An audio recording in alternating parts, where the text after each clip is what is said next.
Do you believe in a higher power? What about a lower power? Maybe when you were a kid, you were scared to go to sleep because you were worried that something would take over your body. Well, we're going to talk about demons, dark entities, and more on today's episode. I'm your host, Ray Madrano, and welcome to Woo Woo.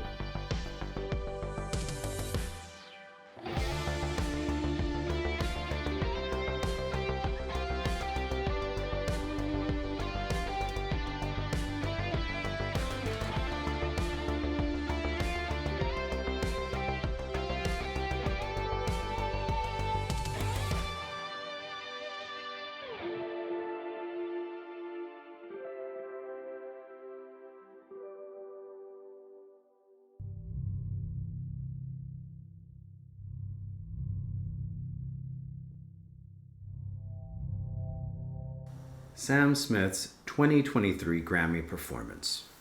People commenting, posting, calling it satanic, calling it open devil worship. And I want to talk about that today. Do you believe in demons? Do you think that they're real, that they live among us? What about handsome devils? Do they count? Or Tasmanian devils?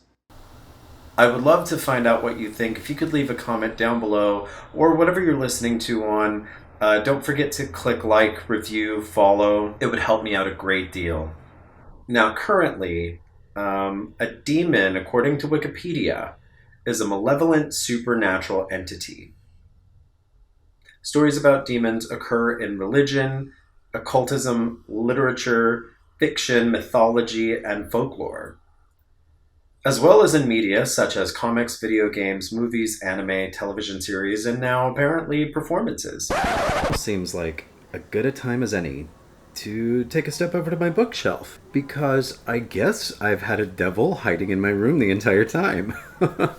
We have Miranda Priestley. My devil only wears Prada. My little pot figure, which is kind of ironic. I'm realizing now the spacing between, like, the devil is lower. And then I have our Lord and Savior Jesus Christ above us, who is watching over this podcast as we speak. Love him. Good guy. All right, we'll get back to the show. Now, it is currently believed that the earliest knowledge of demons goes all the way back to the Paleolithic age. Did I say that right? Did I butcher that? Paleolithic age. There we go. And they believed that it stemmed from humanity's fear of the unknown. Now, part of my whole conversation starter podcast, Welcome to Woo Woo, is about maybe technology and science not catching up to certain unexplained experiences. You know, you got to remember that at some point back in the day, they thought lightning came from some guy up in the clouds just hurling it out, or angels and demons battling in the clouds, and that was the result of it. And then eventually science caught up to everything, explained it now between charges of, currents and moisture, humidity, between the clouds, the earth, and the sky. Science eventually caught up with that explanation, and we kind of nulled out the unknown, and we took out the deities up there kind of hurling the lightning around. And that's kind of what I think about the supernatural, or certain occurrences. I think that demons and aliens and angels are all kind of the same thing. Now, hear me out. I know it sounds crazy, but think about it. In occultism and religion literature, demons are beings that can sit around you and influence you or lure you to make bad decisions, maybe even possess you. Something where they take hold of your body and they sort of vacate your soul or your spirit, and then they do things to you and they have their way, or maybe they corrupt you or infect you. Aliens kind of get a rap for doing the same thing. Right, alien abduction kind of has reports of people being abducted, probed, studied, examined, possibly infected, possibly genetically mutated in some way, shape, or form. Now, these things are very similar. And I also throw angels out there in the sense that I feel like angelic presences could also be extraterrestrial in feeling. Once you start examining these things, you start to realize there's a similar frequency. Put that on hold really quick here. Sorry, I had to put my headphones on because I was having a hard time hearing. Anyway, so my belief is that these things exist on a spiritual, energetic dimension or reality. I almost look at it as if in the spirit or the ether, in the spiritual dimension or the astral plane or a different dimension, it's almost similar to a primal force, a primal energy source. I can almost compare it to when we're swimming in the ocean with sharks, right? You don't want to mess with the sharks. You don't want to, spill blood or splash out too much because certain sharks may be prompted or provoked to attack you. It's kind of like you don't necessarily want to go out into the woods during bear season because they're very territorial. You're not going to stroll up into their cave and expect them to cuddle you. And I think that demons kind of might exist on the same plane spiritually. For instance, say you're meditating or you happen to go into a certain space that has something like that in its zone, right? It could attack you, it could latch onto you, it could become intrigued by you. I mean, and I say all this to stress that I just don't mess with demons. I don't think it's wise to do it. Now, in some ritualistic occult practices, it is very common for people to reach out to them. You hear stories all the time of people selling their soul for fame. I don't think that translates to the literal performance with devil horns and a red outfit at the Grammys. I think all of that is clickbait, attention grabbing, and I think that anybody strong in their faith is going to see through that. It's all about the money. It's all about the publicity. It's all about starting the conversation and getting us to talk about it. But I am glad that the conversation is being had. I know in a lot of biblical texts, and I haven't read the Bible front and back, cover to cover. I do know that there's a reference to Lucifer being a fallen angel, that demons and devils are fallen angels that were cast out of heaven. This also kind of adds to the angel demon theory, right? I mean, if you look at wild animals, when you look at the animal kingdom, you have the bears, you have the tigers and the mountain lions, the felines, the wolves, the hyena, like you have all of these, and then you have the water creatures, right? You have the sharks, you have the squids, you have the jellyfish, right? You have all sorts of dangers on land, you have all sorts of dangers in the water, in the deep ocean. Why would the spiritual side not be the same, right? Why would other dimensions not be the same? Some creatures, like dolphins, have helped humans. If they were drowning, whales, you hear instances of whales kind of, pulling people up and pulling them to safety. And then you have stories of shark attacks. What I'm really saying is, please, please, please, don't cozy up with demons unless you truly know what you're doing. You've done your research spiritually, physically. And it's not to say that demons are bad. I think they're largely misunderstood. But again, it's not something that I want to spend my energy or my time investigating. But it's definitely worth talking about. Something that I didn't even think about until this topic came up is how I kind of owe my career as a makeup artist and effects makeup artist in film and television to a demon. No, I didn't sell my soul. Like I said, I don't mess with demons spiritually, but there was a movie back in 1973 called The Exorcist. Now, this movie had a profound effect on me. It scared the living shit out of me when I was a kid. And I don't think I was ever meant to discover this movie. It was one of those things that my parents were watching and my aunts and uncles, and we were supposed to be in bed and they were watching the movie in the living room. I snuck out of my room because I wanted to see what was going on, and I happened to walk in at the point that Linda Blair's head was spinning around on itself. I'm the Holy Spirit. Damien! So fascinated. I don't know if you guys are like me, where you get scared of something, so you research it to death. Like you become obsessed with it almost in a way to take the fear out of it. Well, that's kind of what happened to me with that film. I remember going to the video store. That was a thing you used to do back in the day in the 80s and 90s. It was a huge deal to go to the video store and check out a VHS tape or a DVD and rent a movie. And I remember being so obsessed with The Exorcist because I was determined to watch that movie and not be scared. And it took many times of watching it to get through it finally. Just I was obsessed with it, and it was kind of one of those, like, once a year, I would try to watch it, and I wasn't like big enough or old enough, I wasn't strong enough, I wasn't mature enough to get through the movie. And my parents didn't like this at all. My parents are hardcore Catholics. I mean, they watched it maybe the once or twice.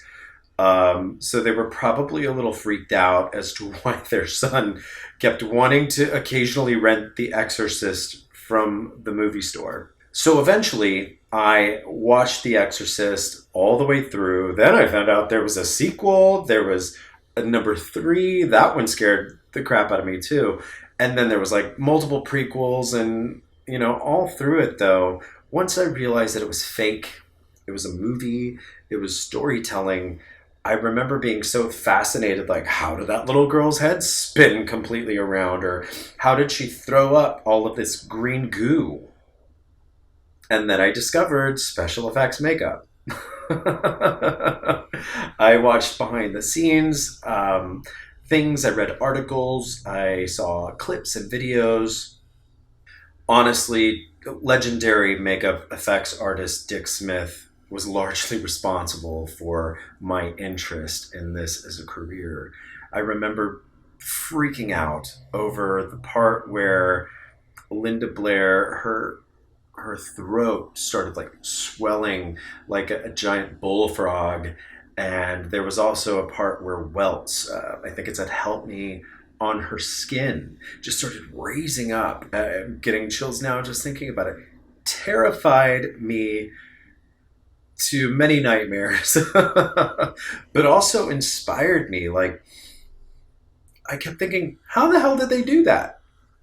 How on earth did that happen? Let alone like her body flipping around all over the place. I mean, there were so many fantastic, iconic things about it that made it so freaking scary, but also so fascinating.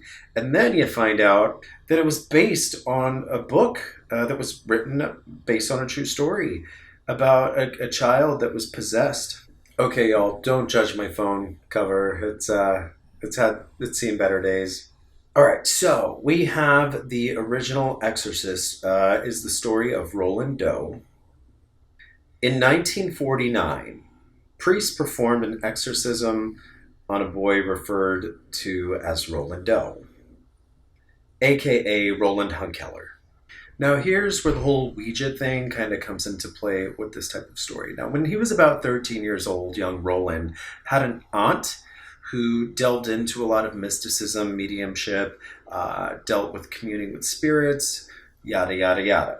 Now, it's reported that shortly after Aunt Harriet passed away, Roland started hearing scratching and noises all around the house. He thought that it was his Aunt Harriet trying to make contact with him from the other side, and so naturally, he took a chip off the old block from Aunt Harriet and tried to get in contact with her using the Ouija board. Leaky pipes happened, and apparently they were happening in weird occurrences around the house. One of the more troubling aspects of this story was when his bed started moving on its own. So now all this is going on. The family is clearly disturbed by all of Roland's accounts and everything that he's reporting. So they take him to the doctor, and the doctor sends him to the psychiatrist. And the psychiatrist also suggests that maybe they get in contact with their Lutheran church, and that minister referred them to Jesuits. It's a whole chain of like, we don't know, like we're not dealing with that. We don't know what's going on. So it was finally decided that a local Catholic priest was going to attempt, after permission was sought by the Roman Catholic Church, to do an exorcism. Now, for the exorcism, they strapped the boy to the bed. Here's where it gets downright scary. During one of the rites, young Roland somehow popped out a spring from the mattress. He broke free and took the spring and slashed one of the priests. Naturally, the priests probably freaked out. They had to stop the exorcism, and they left it unfinished. A few days later, red marks appeared on the boy's skin, and it spelled out Louis, or Louise, Louis. Apparently that meant St. Louis, where the Hunkeler family had relatives. So one of their cousins was attending St. Louis University at the time, and they put them in touch with a Jesuit father who was then able to perform another exorcism on young Ronald. Now, it was during this second attempt at an exorcism did the boy accumulate scratches on his body, but again, also more reports of the mattress flipping and sliding all over the place. Now, they also noted that at this time, Ronald was acting normal during the day, but then at night is when he would have wild outbursts. Among the screaming and the outbursts, Ronald would also go into a trance-like state, and he would speak in a guttural voice that sent shivers down everyone's spine. It did not sound like Ronald. The priests said that they would see things flying off the shelves in Ronald's presence, and they also said that anytime Ronald saw anything holy or sacred, like a cross or a crucifix or rosary, that he would react like a wild animal, scared of it. It was repelling him and would even cause injury to him. Again, like I said, if I sound like a broken record, you've heard all of this stuff before. A lot of this stuff was featured in the film The Exorcist. Almost all of it made it in, but there were actually some things that happened that didn't. One of the priests allegedly saw an X scratch appear onto Ronald's chest. In another incident, they saw pitchfork-like scratch marks going from the boy's thighs down to his ankle. These sort of things happened almost every single night for a month straight. Now, remember when we were talking about the X that appeared on the boy? Now, priests believed that he was actually possessed by 10 demons, that the X represented the Roman numeral for 10. So these two priests never gave up. They kept going after it night after night, trying to exorcise the boy from these demons. And finally, one night in March, the exorcism reached an unhealthy new level. Poor Ronald urinated all over himself, all over the bed. He became wild. Outbursts of slurs and cursing and profanities happened. And his family basically had enough. They wanted to try more serious treatment, so they took him to the hospital. Alexian Brothers Hospital, to be exact. Now, on April 18th, a miracle occurred.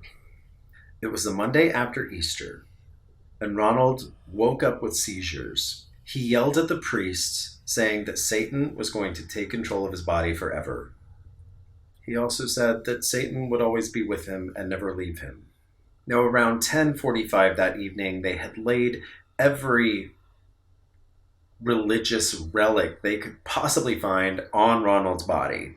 Rosaries, crucifixes, holy water, like you name it, they put it on him or around him. Now, the priests called upon St. Michael to expel Satan from the boy's body. They said that St. Michael would battle Satan day in and day out for the eternal protection of this boy's soul. 7 minutes later, Ronald came out of his trance-like state. When young Ronald came out of his trance, he said, "He's gone." The boy recounted how he had seen a vision of Saint Michael battling Satan in this epic fight and cast him out of his body. After that night, all of the episodes stopped with young Roland. No seizures, no signs of possession, no bodily harm, no acting out of sorts. I would definitely call that a miracle indeed. Now, I feel like with all the medical advances and the advances of technology, we don't really hear stories like that anymore. It's not to say that people don't experience them. I feel like there's way more methods to treating mental health. And also with the advanced technology of cell phones, cameras, audio equipment, if those things were happening in the modern world, man, I would really love to see the video on that. Just to compare makeup notes, to make sure I'm being factual to the situation. Just kidding. So I guess, do I really believe demons exist? I feel like it's a frequency thing. I feel like there's an energy and a frequency in the spiritual world or in a different dimension that could be labeled demonic. But I don't think that they can possess you. I don't think that they have that sort of power. I feel like it just becomes one of those energetic things out there that you just don't want to get entangled with. Could it be a bad influence on you? Could it make you do bad things or say things or act out in a way that you don't want to act out in or wouldn't normally? Possibly. But I do know for sure, I don't want to find out. Whatever platform you're listening to this podcast on, be it on YouTube or Spotify or Apple, please give me a review, give me a like, help get me out there. If you guys are interested in more about this topic, please let me know and maybe we can do a future podcast with an expert. That would be really cool. I've really enjoyed my time with you today. I hope you guys have as well. Until next time, Woo family.